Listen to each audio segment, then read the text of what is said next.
السلام عليكم ورحمة الله وبركاته.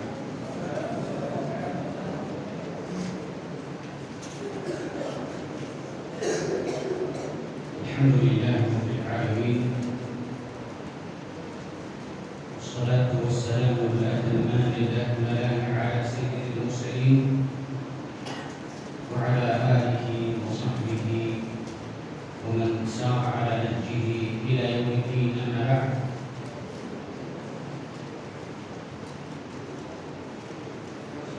آج کے اس محاضرے میں جس عنوان کے تحت آپ حضرات کو چند باتیں بتائی جائیں گی وہ ہے منہج السلف اہمیتہ و خصوص. جیسا کہ آپ دیکھ رہے ہیں کہ بورڈ پر یہی عنوان آویزان ہے. یہ عنوان اپنی حیثیت میں بہت ہی زیادہ اہم ہے اور وقت کی ضرورت ہے،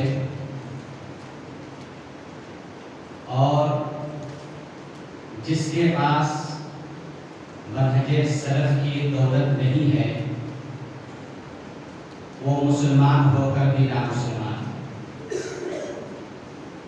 آج منہج سلف کا نام سنتے ہی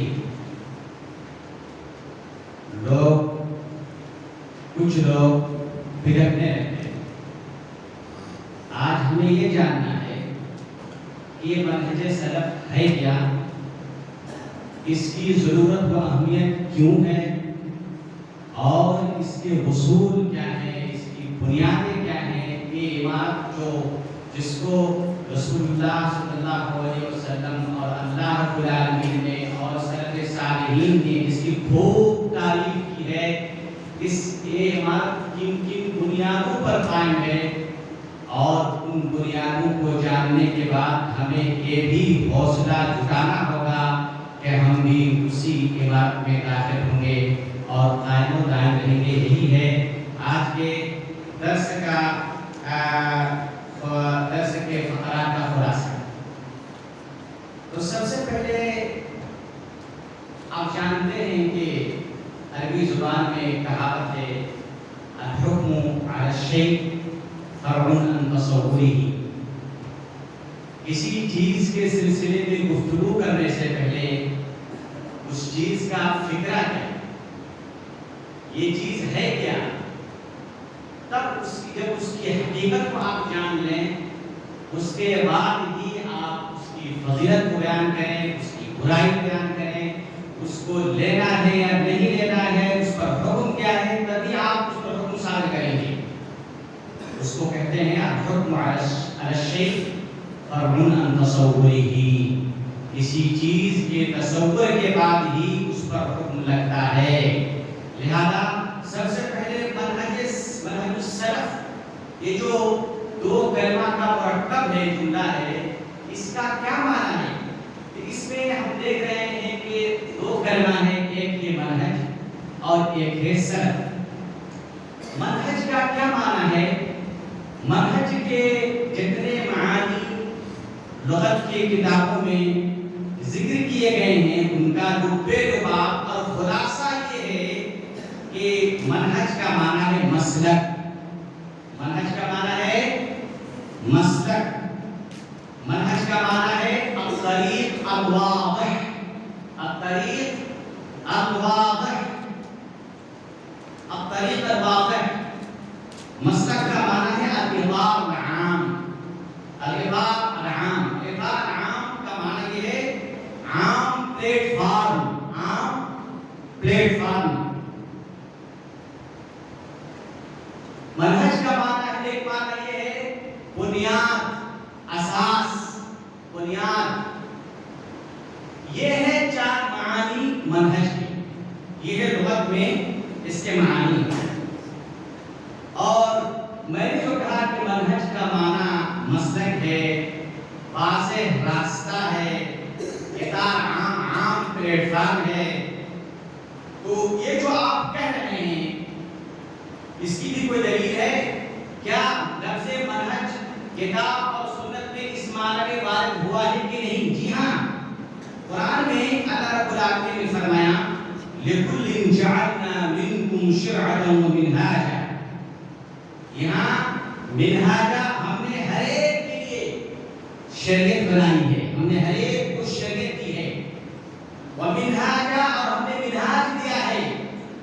یہاں منہاج کی تفسیر کرتے ہوئے مفسرین کرام نے کہا ہے وَمَعْنَى الْمِنْهَاج الطَّرِيقُ الْوَاضِحُ، ہم نے ہر ایک کو واضح طریقہ دیا۔ کیا دیا ہے؟ واضح طریقہ دیا ہے۔ یعنی اللہ تعالیٰ کہنا چاہتا ہے کہ ہم نے ہر ایک امت کو شریعت دی ہے اور واضح طریقہ دیا ہے، ان کے عقیدے میں، ان کے عبادات میں، ان کے احکام میں، ان کے آداب و اخلاق میں ہم نے واضح طریقہ دیا ہے۔ اسلام کی خوبی یہی ہے کہ وہ جو کچھ بیان کرتا ہے دو الفاظ میں بیان کرتا ہے، اس لیے منہاج کہا گیا۔ اسلام کی کسی بات میں کوئی غموض نہیں ہے، پیچیدگیاں نہیں ہیں، سب واضح ہے۔ اور یہاں بات ہو رہی ہے اس قرآن کی اس آیت کے اندر اللہ اشارہ کر رہا ہے انبیاء کے بارے میں کہ ہم نے ہر نبی کو شریعت تو دی مگر ان کی شریعت مختلف تھی، مگر جو ان کا منہاج تھا یہ ایک تھا، ان کا منہاج، ان کا طریقہ ایک تھا، شریعت سے مراد احکام مختلف تھے، لیکن تمام انبیاء کرام عقیدے کے باب میں جس کو شریعت کے منہاج کے لفظ سے تعبیر کیا ہے سب کا منہاج ایک تھا، سب کا منہاج ایک تھا۔ اس کی دلیل یہ ہے کہ اللہ رب العالمین نے فرمایا وَمَا أَرْسَلْنَا مِن قَبْلِكَ مِن رَّسُولٍ إِلَّا نُوحِي إِلَيْهِ أَنَّهُ لَا إِلَٰهَ إِلَّا أَنَا فَاعْبُدُونِ، اور ہم نے اے نبی تم سے پہلے جتنے انبیاء کرام تشریف لائے ہم نے ہر ایک کو یہ وحی دی کہ میرے سوا کوئی معبود برحق نہیں ہے، لہذا میری ہی عبادت کریں، توحید کو میرے لیے خالص کریں۔ دوسری دلیل اس کی یہ ہے اس بات کی کہ تمام انبیاء کا عقیدہ ایک تھا، عقیدے میں سب متحد تھے۔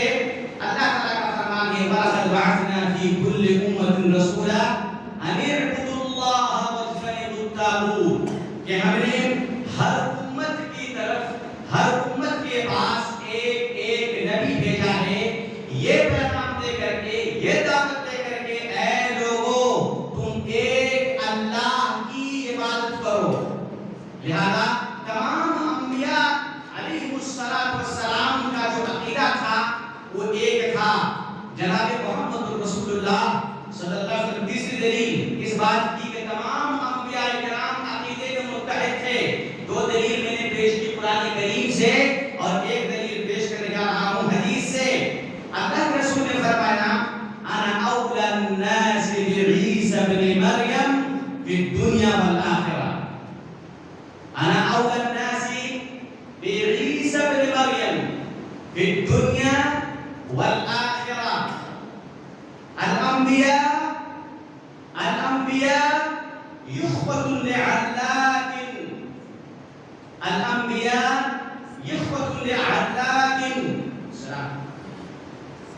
امہاتہم شتیٰ، امہاتہم شتیٰ ودینہم واحد، ودینہم واحد۔ نبی کریم صلی اللہ علیہ وسلم فرما رہے ہیں کہ میں عیسیٰ ابن مریم کے ساتھ میرا لگاؤ سب سے زیادہ ہے، میرا تعلق عیسیٰ ابن مریم سے سب سے زیادہ ہے، دنیا کے اندر بھی اور آخرت کے اندر بھی۔ پھر آپ نے فرمایا الانبیاء یخوۃ لعلات، یہ تمام انبیاء کرام آپس میں ماں شریک بھائی کی طرح سے ہیں، اخوان العلات اخلاق بھائی کی طرح سے ہیں۔ امہاتہم شتیٰ، یہ سوتیلے بھائی کی طرح سے ہیں۔ امہاتہم شتیٰ، ان کی ماں الگ الگ ہیں، ان کی ماں الگ تمام انبیاء کرام کا دین اور عقیدہ ایک تھا. اس میں 3 دلیلیں پیش ہوئی اس بات پہ کہ تمام انبیاء کرام کا عقیدہ ایک تھا. اب منہج کا جو خلاصہ معنی واضح ہو کر ہمارے سامنے آ رہا ہے وہ یہ ہے کہ منہج کس کو کہتے ہیں. تو آپ لکھیں هي القواعد هو القواعد الأساسية هو القواعد الأساسية والأصول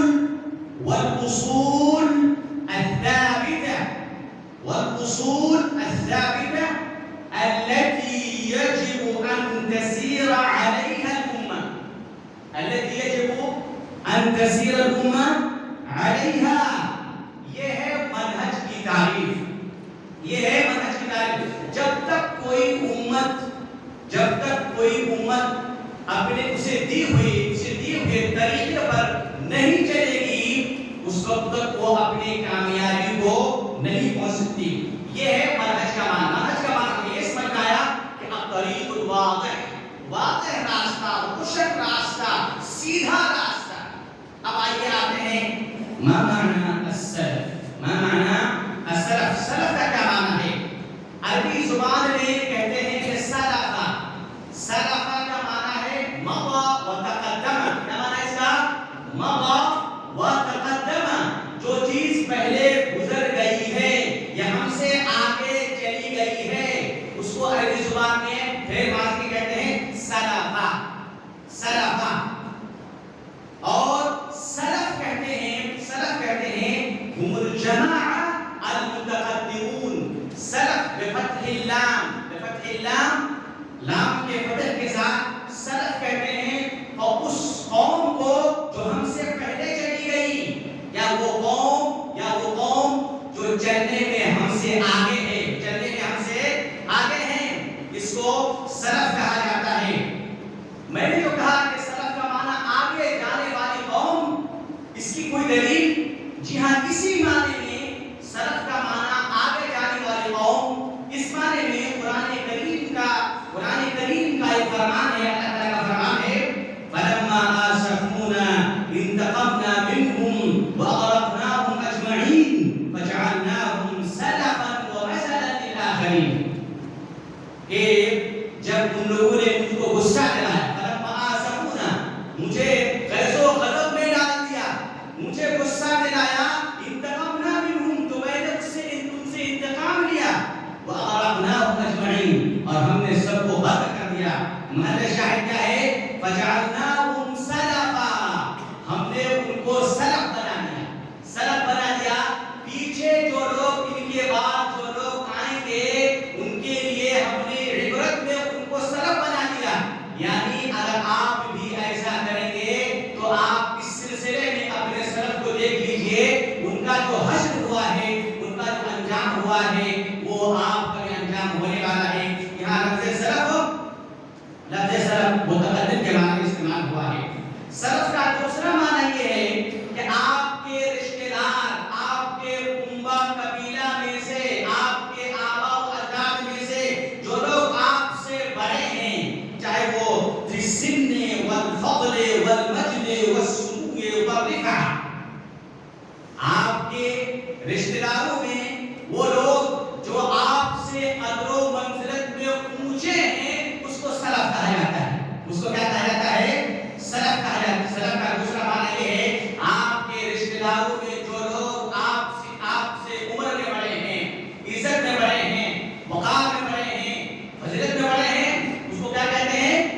سلف کہتے ہیں. تو سلف کا دو معنی ہوا. تو شیخ اس معنی میں کہ اپنے رشتہ دار کے جو لوگ اہل فضل ہیں اس کو سلف کہا جاتا ہے، اس معنی میں یہ لفظ استعمال ہوا کہ نہیں ہوا؟ جی یہ ایک شاعر ہے جس کا نام ہے طفیل الغنوی. یہ اپنی قوم کو خطاب کرتے ہوئے کہہ رہے ہیں مضوا سلفا قصد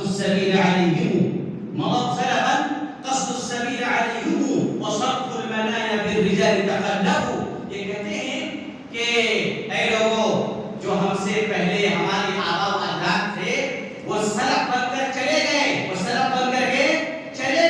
اور ہم کو بھی ان کے نقش قدم پر چلنا ہے تاکہ ہم بھی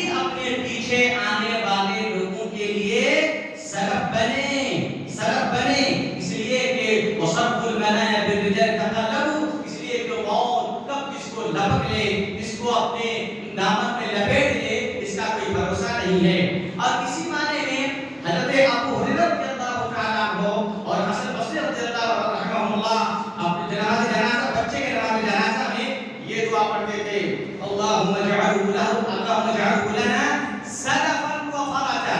سلف اے اللہ اس مولود کو بچہ کو ہمارے لیے سلف بنا دے، یعنی ہم سے پہلے جا رہا ہے، وہ قیامت کے دن ہم سے پہلے جائے، ایک اچھے آدمی میں سے بن کے جائے اور وہاں نجات ملے، اور ہم بھی ان کے پیچھے پیچھے آنے والے ہیں. سلف، لفظ سلف فقہا کے اصطلاح میں والسلف عند اصطلاح الفقہا، فقہا کے اصطلاح میں سلف کا ایک الگ معنی ہے. سلف کا ایک الگ معنی ہے، وہ یہ ہے کہ آپ سامان کو مجلس میں لے لیں، قیمت ابھی دے دیں اور سامان بعد میں لیں.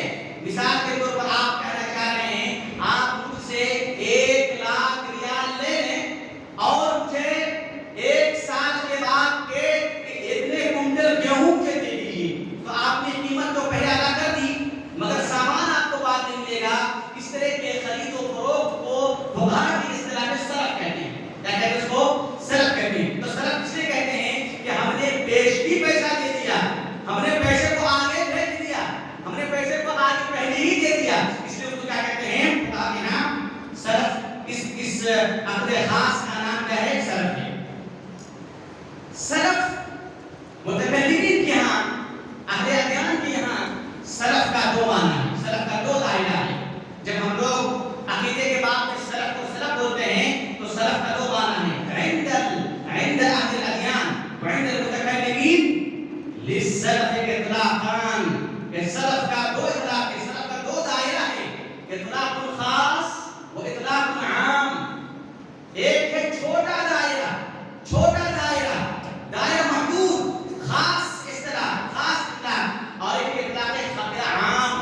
اطلاق خاص میں سلف کا جب اطلاق کیا جائے تو اس کا پہلا معنی اطلاق خاص سے مراد الصحابہ، التابعون واتباعهم، یہ ہے اطلاق خاص. یہ کیا ہے؟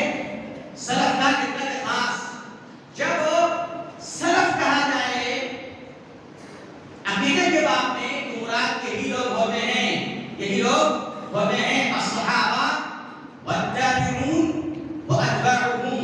یہ لوگ سلف ہیں، سلف کا یہ لوگ سلف ہیں اور یہی لوگ مراد ہیں عقیدے کے باب میں. اس لیے کہ یہ ایسی جماعت ہے جس کی فضیلت اور جس کی قدر و منقبت کے سلسلے میں اللہ رب العالمین نے اور رسول اللہ صلی اللہ علیہ وسلم نے گواہی دی ہے. اور انہی کو خیر القرون کہا جاتا ہے. کہا جاتا ہے خیر القرون، جس کی دلیل بخاری کی روایت ہے. اللہ کے رسول نے فرمایا خیر الناس قرنی ثم الذین یلونہم ثم الذین یلونہم، سب سے بہتر لوگ میرے زمانے کے لوگ ہیں، اس کے بعد آنے والے لوگ ہیں، اس کے بعد آنے والے لوگ ہیں. ان 3 قرون کے لوگوں کی شہادت اور ان کی فضیلت، ان کی منقبت پر اللہ کے رسول نے صراحت کے ساتھ دلیل پیش فرمائی ہے. لہذا ان لوگوں کو خیر القرون کہا جاتا ہے اور یہ ہے اطلاق خاص. اللہ رب العالمین نے ان کا تذکرہ کرتے ہوئے قرآن مجید میں فرمایا ہے والسابقون الاولون من المہاجرین والانصار والذین اتبعوهم بإحسان رضی اللہ عنہم ورضوا عنہ وأعد لهم جنات تجري تحتها الأنهار خالدين فيها ذلك الفوز العظيم. اللہ رب العالمین نے خیر القرون کا تذکرہ قرآن مجید میں فرمایا ہے. یہ جو میں نے کہا اطلاق خاص کی شہادت، یہ لوگ افضل ہیں، یہ لوگ خیر القرون ہیں، یہ لوگ مقتدی ہیں، یہ لوگ قابل اتباع ہیں، اس کی شہادت اللہ رب العالمین نے قرآن میں دی ہے.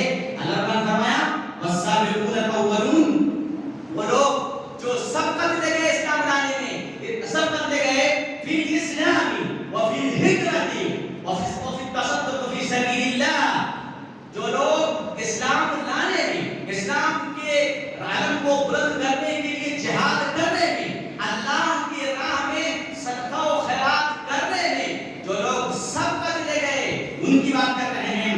مہاجرین میں سے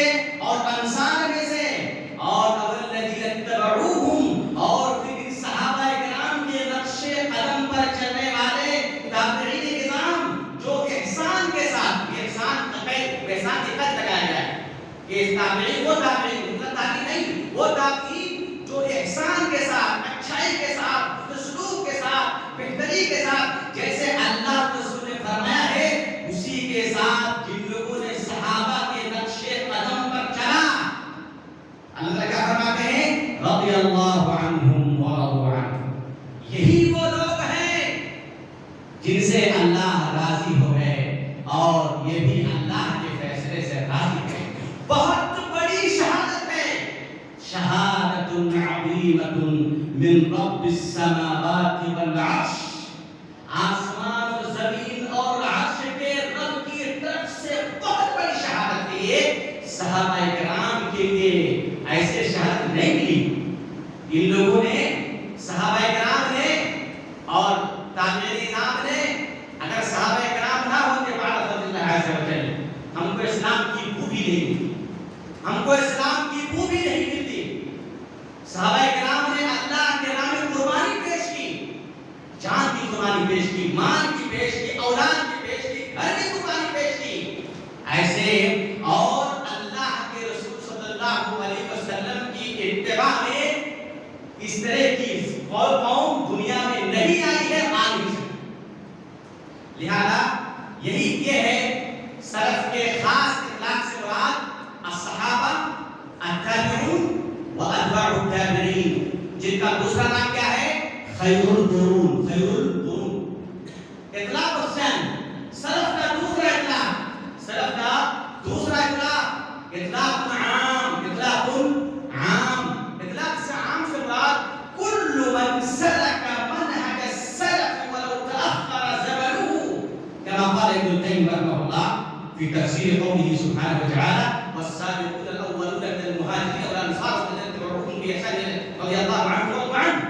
دوسرا اطلاق یہ ہے ہر وہ لوگ جو صحابہ تابعین تابعین کے نقش قدم پر چلے، من غیر انحراف قید امولۃ، انگلی برابر بھی جو صحابہ کے راستے سے ہٹے نہیں، ڈٹے رہے، چاہے اس کا زمانہ بعد میں ہی کیوں نہ ہو۔ لہذا سفیان ثوری، حماد بن سلمہ، سفیان بن عیینہ، احمد بن حنبل اور اس طرح سے عبد المبارک، اس طرح سے ہمارے ہم سے پہلے جو بڑے بڑے علماء کرام گزر چکے ہیں، شیخ ابن باز، شیخ ابن عثیمین اور شیخ ابراہیم آل الشیخ، اس طرح سے شیخ محمود عبد الوہاب، ابن تیمیہ، ابن القیم، ابن رجب الحنبلی، یہ سلف ہیں، مگر یہ لوگ اطلاق ثانی میں ہیں، اطلاق ثانی میں ہیں۔ لیکن جب وہ عقیدے کے باب میں، میں بار بار کہہ رہا ہوں، عقیدے کے باب میں عقیدے سلف کا اطلاق ہو تو اس سے مراد کون ہے؟ اس سے مراد اللہ خاص ہیں سفر القرون ہیں۔ ابن تیمیہ رحمۃ اللہ علیہ نے فرمایا، ابن قیم رحمۃ اللہ علیہ نے فرمایا کہ اگر رب العالمین نے کہا کہ والذین اتبعوہم باحسان، اللہ نے پہلے نہیں لگایا، کہا کہ جو بھی صحابہ کرام کے نقش قدم پر چلیں گے وہ اللہ رب العالمین کے یہاں فضیلت کے حقدار ہیں، چاہے اس کا زمانہ 2020 گنا ہو، 2025 گنا ہو، چاہے 1445 گنا ہو، وہ سلف ہے، وہ کیا ہے سلف ہے۔ لہذا سلف کے دو معنی ہوئے، اب ہمیں جاننا ہے منہج السلف، دو کلمات جب ملاتے ہیں تو اس کا کیا معنی آتا ہے، اس کا خلاصہ کیا سمجھ میں آتا ہے؟ لکھیے، ہاں اس کو نوٹ کیجیے، اس کو لکھیے، منہج السلف، منہج السلف لکھیے، آپ شاید لکھیے، منہج السلف هو المسلك الشامل، هو المسلك الشامل الذي كان عليه سلف هذه الأمة، المسلك الشامل الذي كان عليه سلف هذه الأمة في مصادر الدين، في مصادر الدين وطريقة التلقي، التاء واللام والقاف والياء، طريقة التلقي بالتاء والتاء، طريقة التلقي والاستدلال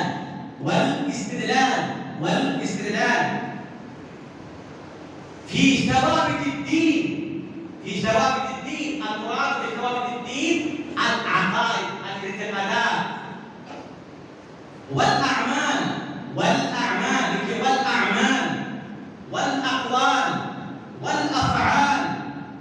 والأعمال والأقوال والأفعال والأخلاق والمعاملات وغيرها.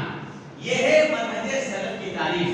منہج سلف کی تعریف اردو میں یہ ہوئی کہ وہ ایسا جامع راستہ، جامع طریقہ، جامع میتھڈ، منہج جس پر ہمارے سلف صالحین قائم تھے. فی مساجد الدین، دین کے مسئلے کے سلسلے میں ہم کو دین لینا ہے. کیا کس سے لینا ہے؟ دیوبندی سے لینا ہے، بریلوی سے لینا ہے؟ کس سے دین لینا ہے؟ ہم کو دین لینا ہے سائنس کی کتاب سے؟ ہم کو دین لینا ہے کسی ایڈوکیٹ سے؟ ہم کو دین لینا ہے رامائن سے؟ ہم کو دین لینا ہے انجیل تورات سے؟ نہیں. مساجد الدین کے سلسلے میں سلف کا کیا موقف ہے، ہم کو وہی سے دین لینا ہے. طریقۃ التلقی کتاب تو موجود ہے، مگر ہم اس کو حاصل کیسے کریں؟ کیا طریقہ ہوگا؟ کتاب پڑھ پڑھ کے علامۃ الدہر بنیں یا استاد کے سامنے کٹائی پہ بیٹھ بیٹھ کر کے علم حاصل کریں؟ سلف کا کیا طریقہ رہا ہے؟ حدیث جبریل معلوم ہے نا آپ لوگوں کو؟ جبریل تو چاہتے مطلب قرآن کو رد کرتا ہے تو پڑھو سب پڑھو، مگر ایسا نہیں کیا. نبی کی زبان سے ہر ایک بات کو سمجھا کر کے لوگ سمجھ لیے. جب بھی کوئی بات سمجھ نہ آتی تو اللہ کے رسول کے درس میں بیٹھتے، ان سے سبق لیتے. استدلال اور منہج سلف کا منہج سلف کے یہاں استدلال کا طریقہ کیا ہے؟ کیا استدلال اپنے عقل کے بنیاد پر کریں؟ نہیں. استدلال کے اصول ہیں، ضوابط ہیں. عقیدے کے باب میں، اعمال کے باب میں، اقوال کے باب میں، افعال کے باب میں، اخلاق کے باب میں، معاملات کے باب میں. منہج سلف کا دوسرا معنی کیا ہے؟ منہج سلف کا دوسرا معنی لکھیے. منہج سلف کا دوسرا معنی ہے الاسلام الخالص. المعنى الثاني لمنهج السلف الدين الخالص. الدين الخالص. وما هو الدين الخالص؟ دین خالص کیا ہے؟ دین خالص وہ ہے ما كان عليه سلف هذه الامه. اس امت کے سلف صالحین جس منہج پر تھے، جس طریقے پر تھے، جس اسلوب پر تھے، وہی ہے دین خالص. وہی کیا ہے؟ دین خالص. ابھی میں جب بیان کروں گا بنیادی باتیں تو ساری باتیں اور واضح ہوں گی میرے بھائیوں. اب ایک بات آتی ہے سلفی کو. من هو السلفی؟ من هو السلفی؟ السلفی ہر یہ نسبت ہے. کیا مطلب اس کو عربی زبان میں؟ نسبت. ہندی، سعودیہ سعودی، مصر مصری، سلف سلفی، سلفی سے سلفیت سے سلف سے اپنی نسبت جوڑنے والے کو سلفی کہا جاتا ہے. تو لوچا کی طرح اگر کوئی اعتراض آئے کہ آپ اپنے آپ کو سلفی کہتے ہیں، وہاں پر دیوبندی کہتے ہیں، بریلوی کہتے ہیں، تو کیا ہے؟ آپ بھی نسبت کرتے ہیں، ہم بھی نسبت کرتے ہیں، تو آپ کی نسبت کیا ہے؟ ہماری نسبت ناجائز ہے. کیا بات ہے؟ میں جواب کیا جواب اس کا جواب یہ ہے کہ آپ دیوبند کی طرف نسبت کرتے ہیں، زمین کی طرف جس کی کوئی حیثیت نہیں ہے. آپ احمد رضا بریلوی شخصیت کی طرف منسوب ہوتے ہیں جس کی کوئی تعلق نہیں ہے. مگر ہم ایسے نہ زمین سے نسبت جوڑتے ہیں نہ کسی شخص سے. ہم جماعت سے نسبت جوڑتے ہیں جس کی شہادت اللہ نے، رسول نے قرآن میں دی ہے. خیر الناس قرنی، خیر الناس قرنی. اللہ کے رسول نے کیا کہا؟ علیکم بسنتی وسنت الخلفاء الراشدین. اسی لیے ہمارا سلفی کہنا یہ اعتزاز ہے، فخر ہے. لہذا سلفی کہنا بالکل بجا ہے. اور سلفی صرف زبانی نہیں کہنی چاہیے. سلفی جو حقیقتاً ہو، عملاً ہو، رفتار میں، گفتار میں، اخلاق میں، ہر چیز میں سلفی ہو تب آپ نے آپ کو سلفی کہیں. لیکن آج کل سلفی کی ایک تجارت بن گئی ہے کہ لیبل لگا دیے اور اپنے آپ کو سلفی کہنے لگے، مگر حقیقت وہ سلفی ہے ہی نہیں. اس میں اور ایک نقطہ یہ ہے کہ سلفیہ یہ کوئی اجتہادی مذہب نہیں ہے. فالسلفیۃ لیست مسئلۃ اجتہادیہ. سلفیت اجتہادی مسئلہ نہیں ہے. سلفیت کیا ہے؟ اجتہادی مذہب نہیں ہے. اور نہ ہی یہ کوئی دینی گروہ بندی ہے، نہ دینی گروہ ہے، نہ کوئی جماعت ہے. سلفیت کسی جماعت کا نام نہیں ہے. سلفیت کسی جماعت کا نام نہیں ہے. اس کو کو اچھی طرح سے نوٹ کیجئے، اس لیے کہ یہی اشکالات آپ کے سامنے آئیں گے، کہیں گے کہ آپ بھی تو جماعت ہیں، ہم جماعت نہیں ہیں، ہم سلفیت اس لیے کہہ رہے ہیں کہ سلف صالحین صحابہ کرام تابعین تبع تابعین جس خالص دین پر قائم و دائم تھے، اسی دین کی احیا کے لیے، اسی دین کو آج کے دور میں اپلائی کرنے کے لیے ہماری کوشش ہے. اس کو کہتے ہیں کوشش، اس کو کہتے ہیں کیا؟ کوشش ہے. یہ کوشش کا نام ہے. سلفیت کیا ہے؟ یہ کوشش کا نام ہے. یہ کوئی جماعت نہیں ہے اور نہ ہی کوئی پارٹی ہے، نہ کوئی سیاسی پارٹی ہے، اور نہ ہی سلفیت کسی انسان کی فکری اپجاؤ ہے، فکری اپجاؤ نہیں ہے، اور نہ ہی یہ کسی زمانے کا نام ہے، کسی زمانے کے کسی حادثہ کا نام ہے، اور نہ ہی یہ تاریخ کے نشے و فراز سے پیدا ہونے والے نتیجے کا نام ہے، اور نہ ہی سلفیت کسی رد فعل میں کہا گیا ہے، اور نہ ہی یہ کوئی سیاسی موقف کا نام ہے، کسی کے خلاف نہ کسی کے تعین میں. اب اس کے بعد ایک بات یہ آتی ہے کہ ہم منہج سلف کہیں یا منہج سلف کہیں. منہج سلف، منہج سلف، منہج سلف مفرد کے ساتھ، منہج سلف جمع کے ساتھ. تو منہج سلف کہنا صحیح ہے یا منہج سلف کہنا صحیح ہے؟ اس لیے کہ منہج تو صحابہ کرام، جیسا کہ آپ تھوڑی دیر پہلے بتایا کہ عقیدے کے باب میں صحابہ رسول کے بعد انبیاء جو بہت زمانے کے بعد آتے لہراتے جاتے رہے، ان میں اختلاف نہیں ہے. تو منہج کہیں یا منہج کہیں؟ جی ہاں، اگر منہج سے مراد آپ کے قرآن اگر عقیدہ ہے تو منہج ہے، اور اگر دین اسلام کے نشر و اشاعت، دین اسلام کے دفاع کے طریقہ مراد ہے تو منہج ہے. اس لیے کہ دفاع کا طریقہ بدلتا رہتا ہے. دفاع کا طریقہ کیا ہوتا ہے؟ بدلتا رہتا ہے. جیسے وقت کا تقاضا ہے ہم ویسے جواب دینے کے لیے تیار ہیں. لہذا اگر ثوابت الدین مراد ہے تو منہج کہیں گے. اگر ثوابت الدین، دین کے وہ چیزیں جو راسخ ہیں، جو طے شدہ ہیں، جو عقیدے کے باب ہیں، جو عبادات کے باب ہیں، یہ منہج کہیں گے. لیکن جو چیزیں دین اسلام کے نشر و اشاعت، دین اسلام کے دفاع، علماء کرام کی منہج تعریف ہے، تو اس کو ہم منہج کہیں گے. اس میں کوئی حرج کی بات نہیں ہے. میرے بھائیوں، یہاں تک ہم منہج سلف کو سمجھے. اب یہاں لکھا گیا ہے اہمیت کو، منہج سلف کی اہمیت کیا ہے، اس کی فضیلت کیا ہے.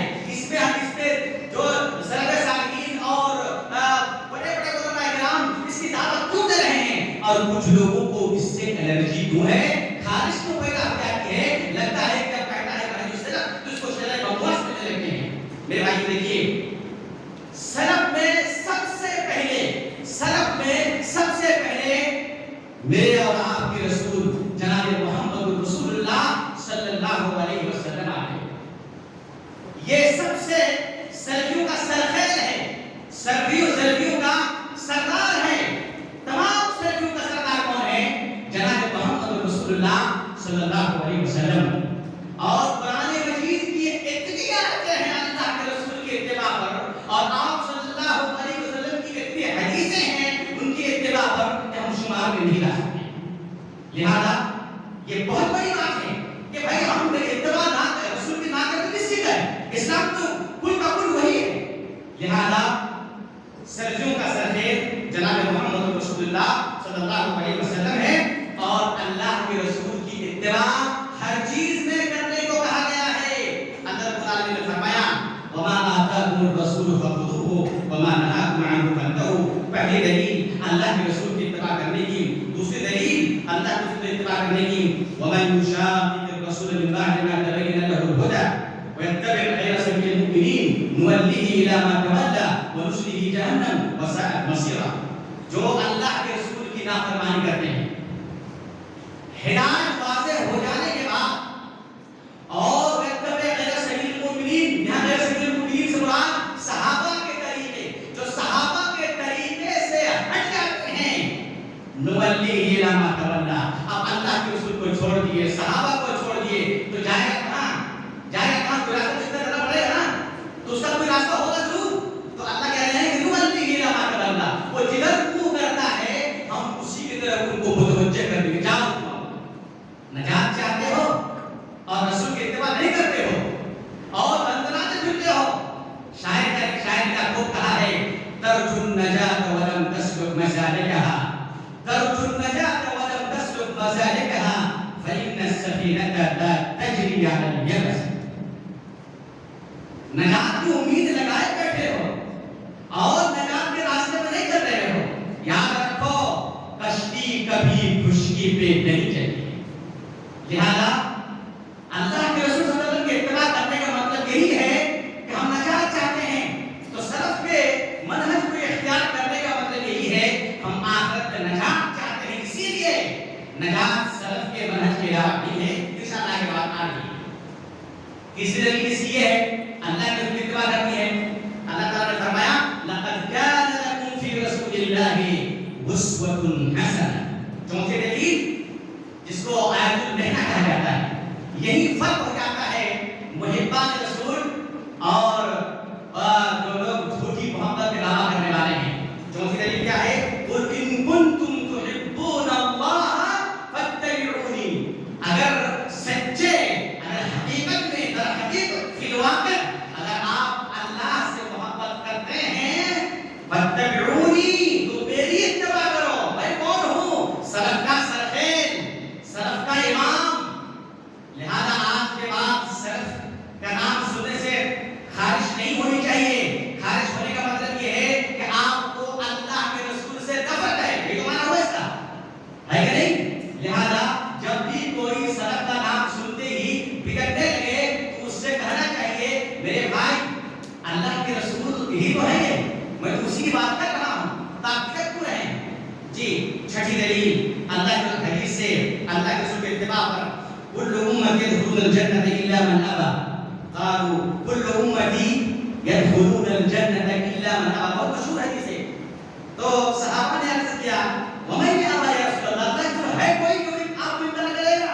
یہ تو تصور سے باہر کی بات کر رہے ہیں. مسلمان ہے اور آپ کو آپ کی پیروی نہیں کرے گا، یہ آپ کو انکار کرے گا، ایسا ہو سکتا ہے؟ اللہ کے رسول نے فرمایا من أطاعني دخل الجنة ومن عصاني فقد أبى. جس نے میری اطاعت کی وہ جنت جائے گا. یعنی سلف کے امام کی اگر کسی نے اتباع کی وہ جنت جائے گا، اور اگر کسی نے میری نافرمانی کی اس نے مجھے انکار کیا اور میری اتباع نہیں کی، مجھے میری شریعت کو نہیں مانا، میرے سنت کو لازم نہیں پکڑا، تو اس کا ٹھکانہ کیا ہے؟ جہنم ہے. بہت سارے دلیلیں ہیں. یہ تو تھی سلف کے سرخیل کی اتباع کرنے کی بات. میں نے جو بتایا کہ صحابہ کرام تابعین نظام تبع تابعین ان کی ہم اتباع کیوں کریں؟ کوئی دلیل تو ہونی چاہیے نا. ہم اپنے آپ کو اہل حدیث کہتے ہیں. اہل حدیث ایک جملہ بھی بغیر دلیل کے سننے کا تیار نہیں ہونا چاہیے. کہ ہماری ہم اسی کو پڑھتے ہیں اور اسی کو سنتے ہیں، اسی پہ جیتے ہیں اور انشاءاللہ اسی پہ مریں گے. جب تک کوئی دلیل نہیں تو آپ کی بات کی کوئی سنوائی نہیں. یہی ہے منہج اہل حدیث، ہے نا؟ یہی ہے منہج اہل حدیث. چاہے آپ کو کوئی برا کہے یا اچھا کہے، آپ جو کہیں دلیل لائیے نا. بغیر دلیل کا ہم بات نہیں مانتے. یہی سلف کا طریقہ ہے. اب سلف صالحین قرون مفضلہ کی اتباع کرتی ہے. اس کی دلیل کیا ہے؟ اس سے پہلی والی آیت میں نے آپ کے سامنے تلاوت کی ہے والسابقون الاولون من المهاجرين والانصار والذين اتبعوهم باحسان رضي الله عنهم ورضوا عنه واعد لهم جنات تجري تحتها الانهار ذلك الفوز العظيم. یہ آیت سب سے بڑی دلیل ہے صحابہ کرام اور تابعین نظام اور تبع تابعین کی اتباع کے لیے، ان کے منہج کو اختیار کرنے کی سب سے بڑی دلیل ہے. میرے بھائیوں ترجمہ میں نہیں کروں گا، اس میں وقت بہت کم ہے اور باتیں آپ لوگوں کو زیادہ بتانی ہے. دوسری دلیل سلف میں نے کہا کہ اللہ کے رسول آتے ہیں، صحابہ کرام آتے ہیں، اور صحابہ کرام میں بھی تفاوت ہے. سب سے زیادہ نبی کے بعد جو مقام ہے خلفائے راشدین کو ہے. آپ صلی اللہ علیہ وسلم کو اللہ کی طرف سے یہ وحی کر کے بتا دیا گیا اے نبی آپ کے انتقال کے بعد، آپ کی موت کے بعد، آپ کی وفات کے بعد اختلافات بہت زیادہ پیدا ہوں گے. لہذا میری طرف سے بتا دیجئے لوگوں کو کہ وَإِنَّهُ مَن يَعِشْ مِنكُم بَعْدِي فَسَيَرَى اخْتِلَافًا كَثِيرًا. اختلاف بہت زیادہ ہوں گے. تو اللہ نے کیا فرمایا؟ عَلَيْكُمْ بِسُنَّتِي. آپ پکے ہیں سلف کے سرخیل، ان منہج سلف کو لازم پکڑو. علیکم بسنت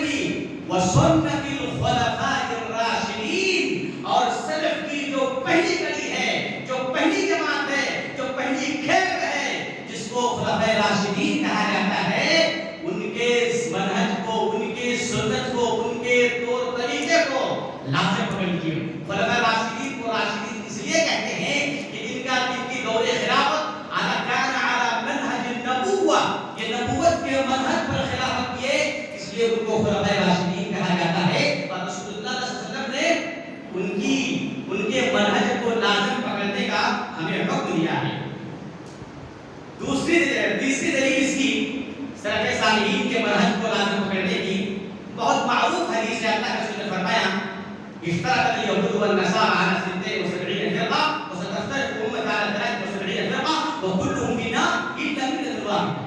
اللہ کے رسول نے فرمایا کہ یہود و نصارہ 72 فرقے میں بٹ گئے، میری امت ستفترق امتی، میری امت 73 فرقے میں تقسیم ہو جائے گی، وكلهم في النار، سب کے سب جہنم میں رہ جائیں گے۔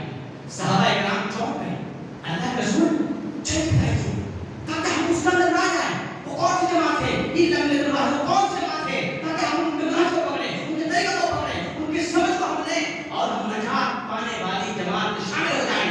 اللہ کے رسول نے فرمایا ما انا علیہ اليوم واصحابی، نجات چاہتے ہو، جہنم سے بلو خلاصی چاہتے ہو تو آج کے دن یہ نہیں کہا کہ میرے مرنے کے 100 سال بعد جو لوگ ایسے آئیں گے ان پر نہیں، ما علیہ اليوم، آج کے دن جس منہج پر، جس طریقے پر، جس اسلوب پر، جس عقیدے پر، جس عبادات پر، جس اخلاق پر، جس معاملات پر ہم قائم ہیں اور اس میں صحابہ کرام کاربند ہیں، جو جماعت اس پر کاربند رہے گی وہی نجات یافتہ ہوگی۔ اب بتائیے کہ ہم منہج سلف کی پیروی کیوں کریں اور ان کے منہج کو اختیار کیوں کریں؟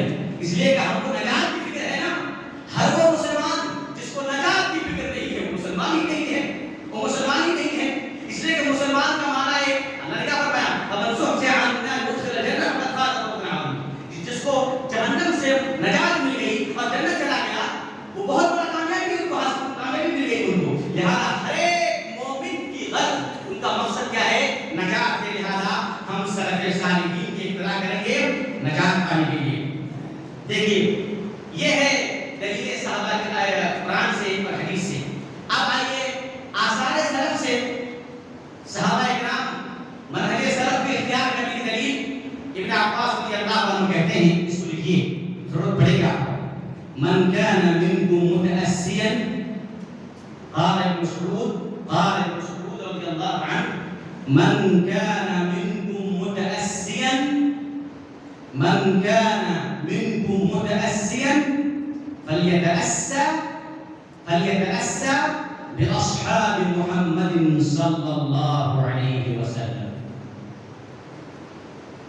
فليتأسى بأصحاب محمد صلی اللہ علیہ وسلم۔ ابن مسعود کہتے ہیں کہ اگر کسی کی اقتداء کرنی ہے، کسی کے نقش قدم پر چلنا ہے تو کس کے نقش قدم پر چلیں؟ فَلْيَتَأَسَّى بِأَصْحَابِ مُحَمَّدٍ صلی اللہ علیہ وسلم۔ وہ صحابہ کرام نبی کے یاروں سے، نبی کے یاروں کے راستے پر چلیں، نبی کے شمع نبوت کے پروانے کے راستے پہ گامزن ہو جائیں۔ یہ کون کہہ رہے ہیں؟ ابن مسعود کہہ رہے ہیں، خود صحابی ہیں، خود صحابی ہیں۔ کیوں؟ علت صحابہ کے نقش پر کیوں چلیں؟ علت نمبر ایک فَإِنَّهُمْ كَانُوا أَبَرَّ هَذِهِ الْأُمَّةِ قُلُوبًا، فَإِنَّهُمْ كَانُوا أَبَرَّ هَذِهِ الْأُمَّةِ قُلُوبًا، امت محمدیہ میں دل کی صفائی کے اعتبار سے، دل کی پاکیزگی کے اعتبار سے اس سے بڑھ کر کوئی جماعت نہیں ہے۔ اللہ، یہ ہے ان کی فضیلت۔ نمبر دو کیوں اتباع کریں؟ نمبر دو وَأَعْمَقَهَا عِلْمًا، صحابہ کرام علم سے بھرے ہوئے تھے، علم کی گہرائی اور گہرائی رکھتے تھے، علم کے تہ تک پہنچے ہوئے تھے۔ واضح ہے کہ ہم علم کی بات کر رہے ہیں، اس سے بات العلم الشرعی، العلم الشرعی۔ علم شرعی کس کو کہتے ہیں؟ کل كل علم يخدم الوحيين فهو علم شرعي. ہر علم جو دونوں وحی کی خدمت کرے، جو دو وحی کی خدمت کرے، اس کی نشر و اشاعت کرے، اس کو عام کرے، اس کو علم شرعی کہتے ہیں. وحی سبب وحی مطلوب، وحی غیر مطلوب، وحی مطلوب، وحی غیر مطلوب. تو دوسرا سبب کیا ہے؟ اعمقها علما. صحابہ کرام علم کے بہت گہرائی کا علم رکھتے تھے. نمبر 3 واقلها تکلفا. اور صحابہ کرام تکلف، تصنع، بناوٹ اور ریاکاری اور نمود سے بہت زیادہ پاک تھے. ریاکاری، نمود، بناوٹ، تصنع، تکلف سے بہت زیادہ دور رہتے تھے. نمبر 4 وَأَقْوَمُهَا هَدْيًا. اللہ اکبر. وَأَقْوَمُهَا هَدْيًا. طریقت کے اعتبار سے، مسلک کے اعتبار سے، منہج کے اعتبار سے، سنت کے اعتبار سے دنیا کے اندر سب سے زیادہ جو صحیح ترین راستہ ہو سکتا ہے یہ صحابہ اختیار کیے ہوئے تھے. اس پر اپنے دام جمائے ہوئے تھے، قدم جمائے ہوئے تھے. اس لیے ان کی اتباع کرنا ہے. آخری نمبر پہ ہے کہ وَأَحْسَنَهَا حَالًا. اور صحابہ کرام کے حالات، ان کی زندگی، ان کے طرز زندگی بہت اچھی تھی. ہمارے آج کے دور میں ہم جو ہے اے سی میں رہتے ہیں، بالا کھانا میں رہتے ہیں، قصر میں رہتے ہیں، لیکن صحابہ کرام ٹوٹی پھوٹے گھر میں رہتے تھے. مگر ان کے حالات، ان کے حالات زندگی خوشگوار تھی. امن امان کا ماحول تھا، سکون کا ماحول تھا، اطمینان کا ماحول تھا. مسلمان کو کسی کو دھوکہ نہیں دیتے تھے، جھوٹ نہیں بولتے تھے، فریب نہیں دیتے تھے، خیانت نہیں کرتے تھے. قوم اختارهم الله تعالى لصحبة النبي صلى الله عليه وسلم فاعرفوا لهم فضلهم. یہ مسعود کہہ رہے ہیں فاعرفوا لهم فضلهم. چنانچہ بعد میں آنے والے لوگوں، مخاطب ہم ہیں، آپ ہیں، ہمارا طلبہ ہیں، امت کے سارے لوگ ہیں، کہ صحابہ کی فضیلت کو جانو. واتبعوهم في آثارهم. اور ان کی نقش قدم پر چلو. فإنهم كانوا على الهدى المستقيم. امام شافعی رحمۃ اللہ علیہ فرماتے ہیں هم فوقنا في كل علم وعقل.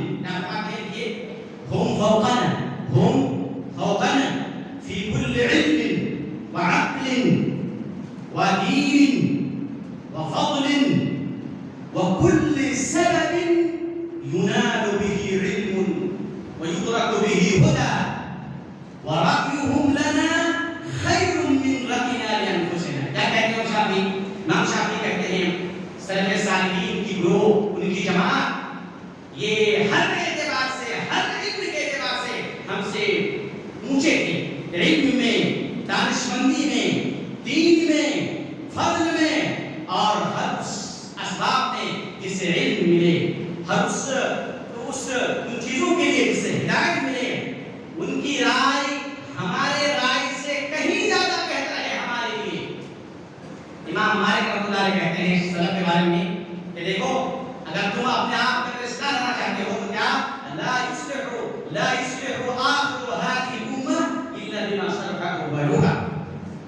اگر اصلاح چاہتے ہیں، بھلائی چاہتے ہیں، تو امت میں آخر میں آنے والے لوگ اس وقت تک بھلائی میں نہیں پہنچ سکتے جب تک پہلی امت کے نقش قدم پر نہ چلے. لہذا من أراد الصلاح والفلاح والنجاة والسعادة والسمو والرفق والرفعة الدنيا فعليه بالعود إلى ما كان عليه سلفه. جس کو رفعت چاہیے، بلندی چاہیے، سعادت چاہیے، نیکبختی چاہیے، سکون چاہیے، فلاح چاہیے، خوش قسمتی چاہیے، اس کو چاہیے کہ وہ سلف کے منہج پر لوٹ کے آئے، اور کسی لوٹنے کی دعوت کو کیا کہتے ہیں؟ دعوت و منہج سلف کی دعوت. وظیفہ کی صحابہ کرام اپنے بچوں کو، اپنے شاگردوں کو وصیت کرتے تھے کہ دیکھو منہج سلف کو پکڑے رہو. وظیفہ الجماعت کیا کہتے ہیں؟ كل عبادة لم يتعبدها أصحاب النبي صلى الله عليه وسلم فلا تتعبدها. وہ عبادت جسے صحابہ رسول نے کبھی زندگی میں نہیں کیا، اسے آپ ہرگز مت کیجیے. اسے آپ مت کیجیے. کیوں؟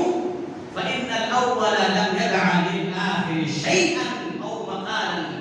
اس لیے کہ اول امت سلف صالحین بعد کے آنے والوں کے لیے کچھ نہیں چھوڑا دین کے نام پہ. دین مکمل ہے، دین پورا ہو گیا ہے. جس دن دین مکمل ہو گیا اس دن منہج سلف بھی مکمل ہو گیا. لہذا اللہ کے رسول کے صحابہ کرام کی اتباع کریں. آپ کیا کہہ رہے ہیں حضرت الیمان؟ فَاتَّقُوا يَا مَعَاشِرَ الْقُرَّاء. اے قرہ کی جماعت. میں اس سے پہلے کہا قرہ سے مراد سے حافظ نہیں، قرہ سے مراد جو لوگ قرآن کریم کے تفسیر اور اس کے معانی، اس کے مفاہیم، اس کے استنباطات، اس کے دلائل کو اچھی طرح جانتے ہیں، ان کو قرہ کہا جاتا ہے. وہ حضرت الیمان نے کہا کہ فَاتَّقُوا يَا مَعَاشِرَ الْقُرَّاء وَخُذُوا بِطَرِيقِ مَنْ كَانَ قَبْلَكُمْ. اللہ اکبر. یہ ہے منہج سلف صالح. وَخُذُوا یعنی اس کو لکھیے وَخُذُوا بِطَرِيقِ مَنْ كَانَ قَبْلَكُمْ. تم سے پہلے جو لوگ تھے ان کے طریقے کو لازم پکڑو. قرآن سلف صالحین کے طریقے کو لازم پکڑو. اب اتنی باتیں سننے کے بعد منہج سلف کی اہمیت کا اندازہ ہو گیا ہوگا. لہٰذا ہم تمام کو چاہیے کہ منہج سلف پر قائم و دائم رہنے کے لیے وہی دعا پڑھیں جو دعا آپ صلی اللہ علیہ وسلم کہا کرتے تھے. اے اللہ رب جبریل رب جبرائیل و میکائیل و اسرافیل فاطر السماوات والارض عالم الغیب والشہادہ انت تحکم بین عبادک فیما کانوا فیہ یختلفون اهدنا لما اختلفوا فیہ من الحق بإذنک انک تہدی من تشاء الی صراط مستقیم. آپ صلی اللہ علیہ وسلم یہ دعا کرتے تھے یا مقلب القلوب ثبت قلبی علی دینک. ہمیں دعا کرنی ہے سجدے میں بھی اے اللہ منہج سلف پر ہمیں قائم و دائم رکھ. منہج سلف پر ہمیں قائم و دائم رکھ. اس میں نجات اسی میں ہے، سعادت اسی میں ہے، بھلائی اسی میں ہے، خیر اسی میں ہے. اور اسی کے نقشے قدم پر چلیں گے تو حوض کوثر سے پانی پینے کا موقع ملے گا، شفاعت رسول حاصل ہوگی. اب اتنی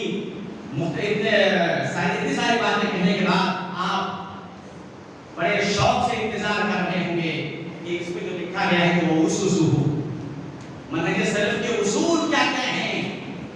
میں نے اس سے پہلے ہی کہا منہج سلف ایک مکمل دین کا نام ہے، بلکہ اسلام کا دوسرا نام ہے. اسلام کے اندر جیسے کسی چیز کے بارے میں کوئی حکم باقی نہیں ہے، اسلام نے ہر چیز کے حکم کو واضح کیا ہے. منہج سلف میں ہر مسائل کا حل موجود ہے. اس لیے کہ منہج سلف کا دوسرا نام تو خالص دین ہے نا. وہ دین جو صحابہ کے زمانے میں تھا، تو صحابہ کے زمانے میں ایک نامکمل دین تھا، مکمل دین مکمل تھا. لہذا اسلام نے ہر مسائل کا حل پیش کیا ہے. منہج سلف اسی کی ایک دعوت کا نام ہے. اب آپ کے سامنے ایک ایک کر کے انشاءاللہ جہاں تک ہو سکے گا منہج سلف کے کچھ اصول بیان کروں گا. نمبر 1 منہج سلف کے اصول بیان کرنے میں میں نے دیکھا کہ ان کے اصول تو بہت سارے ہیں. اس لیے کہ تو اسلام کا پورا کھاتا پیش کرنا ہے، اور اسلام صرف اپنی عبادات کا نام نہیں ہے یا عقیدے کا نام نہیں ہے. اسلام عقیدہ، عبادات، معاملات، اخلاق، آداب، سلوک ہر قسم کا نام ہے. تو لہٰذا میں نے سوچا کہ چونکہ ہم طلبہ نظام ہیں، لہٰذا ہمارے طلبہ نظام کے لیے ان کے مستقبل کی زندگی میں جو اصول ان کے لیے رہنما بن سکے، میپ روڈ کا کام کرے، سنگمیر کا کام کرے، میں نے اسی کا انتخاب کیا ہے. ورنہ کہ یہ بہت مختصر ہے. اگر آپ تفصیل جاننا چاہتے ہیں تو آپ اساتذہ سے مراجعہ کر سکتے ہیں، یہ کتاب سے مراجعہ کر سکتے ہیں. نمبر 1 پہلی بنیاد، پہلا قاعدہ سلف صالحین کا. نمبر 1 کیا ہے؟ علم هو العلم. علم حاصل کرنا، العلم والتعلم والتفقه في الدین. دین کا علم حاصل کرنا یہ سب سے پہلا منہج ہے. اگر آپ سلفی بننا چاہتے ہیں، اگر آپ منہج سلف پر چلنا چاہتے ہیں، تو سب سے پہلے آپ علم کے راستے پہ آئیے اور علم سیکھیے، علم سیکھیے. اسی لیے امام بخاری رحمۃ اللہ علیہ نے اپنے جامع الصحیح میں ایک باب قائم کیا ہے، باب العلم قبل القول والعمل. کیا ہے؟ باب العلم قبل القول والعمل. امام بخاری رحمۃ اللہ علیہ جو سلف کے نمایاں ہستی ہیں، انہوں نے باب قائم کیا ہے اور یہ کہہ کر کے ہمیں پیغام دینا چاہتے ہیں کہ یہی منہج سلف ہے، یہی منہج سلف ہے. اور امام بخاری رحمۃ اللہ علیہ جب بات قائم کیے کہ امام بخاری کا قول ہے، دلیل کہاں ہے؟ امام بخاری کا دلیل تو ہے نہیں. میں نے تھوڑی دیر پہلے کہا کہ اس کا مطلب یہ ہے کہ دلیل طلب کر. امام بخاری فوراً دلیل لائے اور کہے کہ میں یہ بات ایسے نہیں کہہ رہا ہوں، اس کی دلیل ہے فَاعْلَمْ أَنَّهُ لَا إِلَهَ إِلَّا اللَّهُ وَاسْتَغْفِرْ لِذَنبِكَ وَلِلْمُؤْمِنِينَ. اس آیت کو امام بخاری نے اس بات کو فوراً مان لایا. اس آیت کا کس کا تذکرہ ہے؟ فَاعْلَمْ، جانو، سیکھو، پڑھو، اسٹڈی کرو. پڑھنے کا حکم دیا گیا ہے. اگر علم نہیں تو کچھ نہیں. اللہ رب العالمین نے علم کی اہمیت کو بتا کے فرمایا قل هل يستوي الذين يعلمون والذين لا يعلمون. اللہ نے اور فرمایا يرفع الله الذين آمنوا منكم والذين اوتوا العلم درجات. اللہ تعالیٰ نے اور فرمایا کہ انما يخشى الله من عباده العلماء. یہ سب دلیلیں ہیں علم کی فضیلت پر، علم حاصل کرنے کی ترغیب پر. اس سے دلیل کیا ہے؟ انما يخشى الله من عباده العلماء. اور اللہ نے فرمایا شهد الله انه لا اله الا هو والملائكة والملائكة والعلم قائما بالقسط لا اله الا هو. جو آیت ہے سورہ آل عمران میں یہ دلیل ہے. اللہ نے فرمایا اور دلیل فلولا نفر من كل فرقة منهم طائفة ليتفقهوا في الدين ولينذروا قومهم إذا رجعوا إليهم لعلهم يحذرون. اور اللہ تعالیٰ نے فرمایا یہ ساری دلیلیں سنت ہے، قرآن سے ہے، سنت سے. معاویہ کی بخاری کے اندر بہت مشہور حدیث ہے من يريد الله به خيرا من يريد الله به خيرا يفقهه في الدين. خیرا نکرہ آیا ہے، نکرہ. آپ ادنا بھی خیر ڈھونڈنے جائیں گے تو سب سے پہلے علم کی درکار ہے. علم نہیں تو آپ کے لیے خیر نہیں. خیر چاہیے آپ کو، علم کا دروازہ کھلا ہو. اسلام علم کے بغیر اسلام کا تصور نہیں ہے. علم کے بغیر اسلام کا تصور نہیں ہے. نماز کیسے پڑھیں گے آپ؟ نماز اللہ اکبر سبحانک اللہم وبحمدک بیٹھی رکوع میں سنت بیان. علم نہیں ہے، بغیر علم کے اسلام کا تصور ہے ہی نہیں. لیکن علوم کے درجات میں کچھ فرض کفایہ ہیں اور کچھ فرض عین ہیں. طلب العلم فریضہ علی کل مسلم، جو بہقی کی روایت ہے. اور علماء نے اس روایت کو حسن قرار دیا ہے. تو اس سے جو کہا کہ ہر علم سیکھنا ہر ایک پر فرض ہے، یہ علم واجب ہے، عینی ہے، جس کے بغیر عبادت نہیں کر سکتے. عبادت اس لیے کہ علم اگر نہ ہو آپ کے پاس تو کچھ کا کچھ کر دیں گے آپ. جو عبادت نہیں ہے اس کی عبادت نہیں لیں گے. اور جس کو عبادت جو عبادت کر رہے ہیں وہ اللہ طریقے رسول پر نہ ہو تو عبادت بیکار ہے. عبادت بیکار ہے. اس لیے علم کا حاصل کرنا بہت ضروری ہے. یہ ہے پہلا منہج یا پہلی بنیاد منہج سلف کا. نمبر 2 دوسری بنیاد یا دوسرا اصول، ہم علم کس کتاب کا حاصل کریں؟ علم کا مقصد کیا ہے؟ علم کا منشا کیا ہے؟ کون سا علم حاصل کریں؟ کہاں سے لائیں؟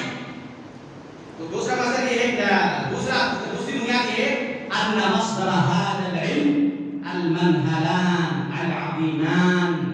دو سرچشمہ. سلف کے یہاں علم کا معنی ہے دو سرچشمہ، دو بہتے ندی جس کا پانی کبھی نہیں سوکھتا، جس کا پانی کبھی نہیں سوکھتا. یہ ایک ہے اللہ کی کتاب اور سنت رسول. یہی ہے ہمارا مرجع، ہمارا مصدر. اور اللہ یہ جب اختلاف ہو جائے ہمیں انہی دونوں کے پاس لوٹنا ہے. جب تردد ہو جائے تو اس کو دور کرنے کے لیے اسی کے پاس آنا ہے. جب فتنے کا ظہور ہو، فتنہ اپنا سر اٹھا کرے تو اس کے لیے ہم کو یہی اسی کے پاس آنا ہے. اور اس کی دلیل یہ ہے اللہ تعالیٰ نے فرمایا یا ایھا الذین آمنوا اطیعوا اللہ واطیعوا الرسول واولی الامر منکم فان تنازعتم فی شیء فردوه الی اللہ والرسول ان کنتم تؤمنون باللہ والیوم الآخر ذلک خیر واحسن تأویلا. اور اس کی بہت سارے طریقے ہیں قرآن و سنت کو فالو کرنے کی. اللہ کے رسول نے فرمایا، میں اختصار سے کام لے رہا ہوں ورنہ باتیں بہت ہیں. اللہ کے رسول نے فرمایا ترکت فیکم امرین لن تضلوا ما تمسكتم بهما كتاب الله وسنتي او كتاب الله وسنتي. میں تمہارے بیچ دو چیز چھوڑ جاتا ہوں، ہمارا مصدر، ہمارا مرجع، ہمارا ملجا. اللہ کے رسول کے بعد دو چیز ہیں. اللہ نے فرما دیا تمہارے بیچ دو چیز چھوڑ جاتا ہوں، ایک ہے اللہ کی کتاب اور یہ میری سنت، جب تم لوگ اس کو مضبوط سے تھامے رہو گے گمراہ نہیں ہوگے۔ صحابہ کرام ان دونوں مصدر کا علم حاصل کرتے تھے اور اسی پر اعتبار کرتے تھے۔ کیوں صحابہ کرام ان دونوں مصدر پر کیوں اعتبار کرتے تھے؟ اس کے تین اسباب ہیں۔ نمبر ایک اس لیے کہ قرآن اور سنت کی اتباع کرنا اور اس کی پیروی کرنا یہ اللہ کا حکم ہے، رسول کا حکم ہے، لہذا اللہ رسول کی پیروی کرتے ہوئے صحابہ کرام نے کتاب اللہ اور سنت رسول کو لازم پڑھا۔ دوسرا سبب، اسی کا سبب صحابہ کرام دو مصدر ہی کو کیوں اختیار کیے؟ پہلا سبب گزر گیا، دوسرا سبب اس کا یہ ہے کہ صحابہ کرام کا یہ یقین جازم تھا کہ کتاب اور سنت کے جتنے نصوص ہیں سب کے سب اعلیٰ درجے کے صدق پر فائز ہیں، اعلیٰ درجے کے صدق اور سچائی پر فائز ہیں، یعنی قرآن اور سنت کی جتنے نصوص ہیں سب پورے کے پورے سچے ہیں، پورے کے پورے حق ہیں۔ وَأَنَّ مَا كُنَّا مِنَ الْبَاطِلِ۔ تیسرا سبب صحابہ کرام کا ایمان کامل تھا کہ دین مکمل ہے اور دین قرآن اور حدیث ہی سے مکمل ہو جاتا ہے، چاہے اس کا تعلق عقیدے سے ہو، اصول سے ہو، فروع سے ہو، اخلاق میں ہو، معاملات میں ہو، جتنی بھی چیزیں ہیں تمام چیزوں کا حل ان دونوں کے اندر موجود ہے۔ لہذا ان تین وجہ سے صحابہ کرام کتاب اور سنت کو اپنا مصدر اور مرجع بنائے۔ صحابہ کرام مصدر اور مرجع کو کتاب سنت کو بنائے تو نتیجہ کیا رہا؟ ان لوگوں نے قرآن اور حدیث کو جو مصدر و مرجع مانا تو اس کے تئیں ان کے کیا کردار رہا؟ صحابہ کا کردار کیا رہا؟ ان کے چار کردار رہے۔ صحابہ کرام قرآن اور حدیث کو صرف قرآن اور حدیث کو مصدر و مرجع مانے، اس کے لیے انہوں نے چار کردار ادا کیا۔ نمبر ایک، صحابہ کرام نے دونوں مصدر کی بڑی حفاظت کی اور اس پر انہوں نے بہت توجہ دی، حفظاً و تدبیراً و تلاوتاً، ان کو محفوظ کرنے میں، ان کو قلم بند کرنے میں اور اس کو پڑھنے میں، تلاوت کرنے میں صحابہ کرام بہت ہی توجہ دیے، عنایت کیے اور دھیان دیے، توجہ دیے۔ نمبر دو جو انہوں نے کیا صحابہ کرام نے کہ صحابہ کرام قرآن اور حدیث کے نصوص سے مسائل استعمال کیے، ایسا نہیں کہ قرآن پڑھے چھوڑ دیے، معنی اس طرح یہ ہے کہ قرآن اور حدیث کے نصوص سے مسائل استعمال کیے۔ نمبر تین، جب صحابہ کرام میں اختلاف ہوتا تھا تو وہ لوگ اختلاف کا حل کتاب اور سنت میں ڈھونڈتے تھے۔ نمبر چار، صحابہ کرام قرآن اور حدیث کے الفاظ کا ادب و لحاظ رکھتے تھے۔ قرآن میں جیسے بات ہے ویسے ہی بولتے تھے، عقیدے کے باب میں جیسے بات ہے ویسے ہی بولتے تھے، تجاوز نہیں کرتے تھے۔ قرآن میں جتنا کہا گیا ہے کوئی لفظ ہے اس لفظ کا استعمال کرتے تھے۔ یہ ہے صحابہ کرام کا منہج۔ میرے بھائیو، تیسرا اصول صحابہ کرام کا کیا؟ تیسری بنیاد، قرآن اور حدیث کا علم حاصل کرنا منہج سلف کے بنیاد طریقے پر، یعنی قرآن کریم اور سنت کو سمجھنا منہج سلف کے فہم پر، یہ بہت ہی عظیم اصول ہے۔ بہت سارے لوگ یہ کہتے ہیں کہ قرآن کا عربی میں ہے نا اور حدیث کا عربی میں ہے نا، میں عربی زبان میں پی ایچ ڈی کر کے آیا ہوں، صرف عربی زبان میں، JNU سے، مثال کے طور پر JNU کا لکھا پڑھا جو 4 مرتبہ پی ایچ ڈی کیا ہوا عربی زبان میں، وہ اگر قرآن اور حدیث کو سامنے دے دیا جائے تو وہ نام پیش دو ہو جائے گا، وہ کچھ سمجھے گا نہیں، اس لیے کہ وہ ان کلمات کو اپنے ہی اصول کے مطابق سمجھنے کی کوشش کرے گا۔ لیکن اسلام ایسا نہیں ہے، بلکہ قرآن اور حدیث کو صحابہ کے منہج پر، صحابہ نے اس آیت سے کیا سمجھا، اس حدیث سے کیا سمجھا، اسی سے ہم کو سمجھنا ہے۔ اس لیے کہ یہی لوگ قرآن کریم کے نزول میں موجود تھے، اس کی تفسیر کیا ہے، اس کی معنی کیا ہے، اس سے کیا مراد ہے، یہ وہ لوگ سمجھتے تھے۔ اللہ تعالیٰ نے فرمایا اولئک الذین ھداھم اللہ فبہداہ مقتدی۔ بھائیو، لہذا سلف صالحین کے منہج پر قرآن اور حدیث کو سمجھنا ہے۔ اللہ نے فرمایا وَمَن يُشَاقِقِ الرَّسُولَ مِن بَعْدِ مَا تَبَيَّنَ لَهُ الْهُدَىٰ نولی الی ما تولى. صحابہ کے منہج سے ہٹ کر جو قرآن کو سمجھنا چاہیں گے تو آپ کو ہم وہی متوجہ کر دیں گے جدھر آپ جانا چاہتے ہیں. میرے بھائیو، سلف صالحین کا ایک منہج یہ بھی ہے، چوتھی بنیاد یہ ہے کہ علم حاصل کریں، شرعی علم علماء ربانی سے حاصل کریں. کس سے حاصل کریں؟ علماء ربانی کے پاس تہے تلمس اختیار کریں. آپ چھوٹا ہو جا کے بیٹھیں، سمجھیں، استاد سے کہنا ہے شیخ اس کی کیا تفسیر ہے، شیخ مسئلہ سمجھ میں نہیں آیا. بہت سارا آج کا فتنہ یہ ہے کہ کچھ لوگ انگریزی میں اسلام کو پڑھتے ہیں اور لاطینی زبان میں اصول فقہ کو پڑھتے ہیں، اصول حدیث کو پڑھتے ہیں، صحیحہ ضعیفہ کو انگریزی زبان کو پڑھتے ہیں اور پڑھنے میں کرتے کہتے ہیں کہ ہاں یہ دس حدیث is so strong. ہاں یہ حدیث بہت مضبوط ہے. دس حدیث is very weak. ہاں کیسے پتہ لگا؟ ارے بھائی سنید کا مطالعہ کیا پورے سنید کا تو پتہ ہی چلا کہ حدیث ضعیف ہے. میرے بھائیو، اس کو کہتے ہیں سلف صالح مقولہ ہے جو کتاب پڑھ کر کے عالم بنے تو خبرہ اکثر من ثوابہ. اس کی خطائیں، اس کی غلطیاں اس کے ثواب سے، اس کے ہر بات سے بہت زیادہ ہوا کرتے ہیں. اللہ کے رسول نے فرمایا دیکھیے علماء کے پاس جا کر علم حاصل کرنے اس کی دلیل يحمل هذا العلم من كل خلف عدوله ينفون عنه تحريف القائلين وانتهاء المبطلين وتأويل الجاهل. بہت معروف حدیث ہے میرے بھائی. لہذا یہ حدیث ہمیں درساتی ہے کہ ہمیں علماء کرام کے یہاں سے علم حاصل کرنا چاہیے اور علماء کرام کو چھوڑ دیں گے اور کتاب سے علم حاصل کریں گے تو آپ دنیا میں اصلاح کے بجائے فساد کے نمائندہ ہو جائیں گے. لہذا اللہ تعالیٰ نے فرمایا وَلَوْ رُدُّوهُ إِلَى الرَّسُولِ وَإِلَى أُولِي الْأَمْرِ مِنْهُمْ لَعَلِمَهُ الَّذِينَ يَسْتَنبِطُونَهُ مِنْهُمْ. اگر مسئلے کو ان کے اہل تک علماء تک پہنچاتے، علماء کے پاس جاتے، ان سے سمجھتے تو بات کو یہ کھل کر کے واضح کر کے بتا دیتے. یہ ہے منہج سلف میرے بھائیوں. پانچویں بنیاد یہ ہے کہ ہمارے یہاں حق کا معیار ہے کتاب و سنت. حق کا معیار کیا ہے؟ کتاب و سنت. کتاب اور سنت کے مطابق جو بات ہو، چاہے وہ جس کی بات ہو، وہی صحیح ہے. جس کی بات کتاب و سنت کے مطابق نہ ہو وہ باطل ہے، چاہے وہ کہنے والا جو بھی ہو.